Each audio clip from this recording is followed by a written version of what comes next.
పరిపాలన ఎలా ఉందంటారు, ఏమంటారు? ఈ సంవత్సరం పరిపాలన గత ప్రభుత్వంతో పోలిస్తే పర్వాలేదు, దాంట్లో ఎటువంటి సందేహం లేదు. మనం దాని గురించి ఆలోచించాల్సిన అవసరం లేదు.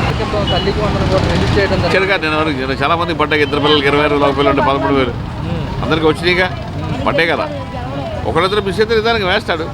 ఇప్పుడు గత ప్రభుత్వం అప్పులతో, ఖజానా ఖాళీతో ఉన్న ఆస్తులను అమ్మి అప్పుల కుప్పతో గవర్నమెంట్ వదిలేళ్ళకి ఇచ్చేయలేదు. అలాంటి పరిస్థితులను సర్దిద్దుకోవడానికి కూడా కొంత టైం కావాలిగా. వెంటనే అప్పటికి కూడా ఇస్తున్నాడుగా, ఏమి ఇవ్వకుండా ఇది లేడుగా, ప్యాకింగ్ చేసుకుంటూ వస్తున్నాడు కదా. ఈ ప్రభుత్వం అయితే 90% బాగుంది, గతంలో కూడా బాగుంటుంది. అన్నీ చెప్పిన సూపర్ 6 నెరవేరుస్తాడని మాకు నమ్మకం అయితే ఉంది, నో డౌట్. ఓకే, తల్లికి వందనం చూసుకుంటే కనుక ఎన్నికల ప్రచారాల్లో ఎంతమంది ఉంటే అంతమందికి ఇస్తాము 15,000 అని చెప్పేసి అన్నారు. తీరా చూస్తే 13,000 ఇచ్చారని వైసీపీ అంటున్నారు. మీరేమంటారు? దానికి క్యాల్కులేషన్ చెప్తానంటున్నాడు, నారాయణరావు చెప్తానంటున్నాడు కదా. ఎవరి జేబుల్లోకి వెళ్ళలేదు, దాని లెక్క చెప్తాడు. మరి ఆయన జేబులోకి వెళ్తే నిరూపించమనండి. ఇప్పుడు మనకు ఏదైనా ఎవిడెన్స్ లేకుండా ఏం మాట్లాడకూడదుగా. అయితే ఏంటంటే ఎప్పుడైనా సరే, ఎప్పుడైనా కానీ, ఇప్పుడు టీడీపీ అధికార పక్షం కాకుండా అపోజిషన్ ఉందనుకోండి, టీడీపీ కూడా వైసీపీ మీద బురజల్లింది. ఇది కామన్, అది మనం దాన్ని పరిగణించాలి. ఏదైనా ఎవిడెన్స్ ఉంటే మన దాని గురించి మాట్లాడుకోవడం బాగుంటుంది. ఏమంటారు? ఈ నెల చూసుకుంటే జూన్ 20న అన్నదాత సుఖీభావ 3 విడతలుగా వేస్తామని రేపు 23 తర్వాత వేస్తానంటున్నాడుగా.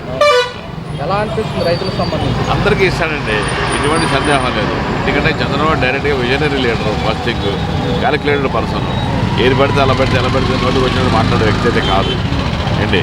ఇప్పుడు సీఎం కాదు, గతంలో కూడా చేశాడు, బాగానే చేశాడు. అంటే కొన్ని లోపాలు ఉంటాయి.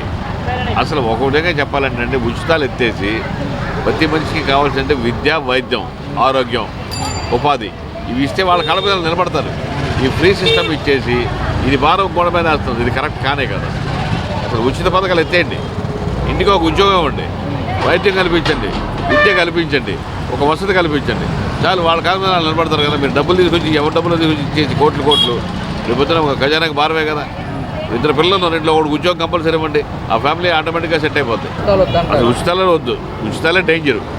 ఇవన్నీ అన్ని రాష్ట్రాలకి పాకి దేశాన్ని నాశనం చేస్తున్నాయి ఉచిత పథకాలు. ప్రజల్ని సోమరపోతులు చేస్తున్నారు. అది అలవాటు పడిపోయారు, అలవాటు చేశారు, చేశారు, ప్రభుత్వాలు చేసినాయి. మరంతే కదా. నువ్వు ఇస్తానంటే తీసుకున్నాడు. మరి మా చిన్నప్పుడు ఇవ్వలేదు ఏమి, 2 రూపాయలు బియ్యం ఇచ్చేవాడు అంతే, 1 కేజీ పందాలు ఇచ్చేవాడు, ఎప్పుడంతా ఆయిల్ ప్యాకెట్ ఇచ్చేవాడు, కిరసాలు ఇచ్చేవాడు. ఈ డబ్బులు ఇచ్చేవాళ్ళు కదా. ఎప్పుడైతే డబ్బులు ఇచ్చే విధానం తీసుకొచ్చారో ఖజానా ఖాళీ అవుతుంది. ఇవన్నీ ఎవరి మీద పడతాయండి? మన మీదే పడతాయిగా.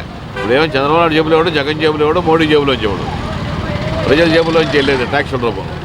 ఉచితాలు ఎత్తేయండి. మనిషికి కావాల్సిందే విద్య, వైద్యం, ఉపాధి. ఈ 3 ఉంటే వాడి కాళ్ళ మీద వాడు ఛాలెంజ్గా బతుకుతాడు. మనం అడుక్కొని పొద్దున్న మీరు డబ్బులు ఎత్తారని చెప్పి 1 చూసుకోవాల్సిన అవసరం వాడికి ఉండదు.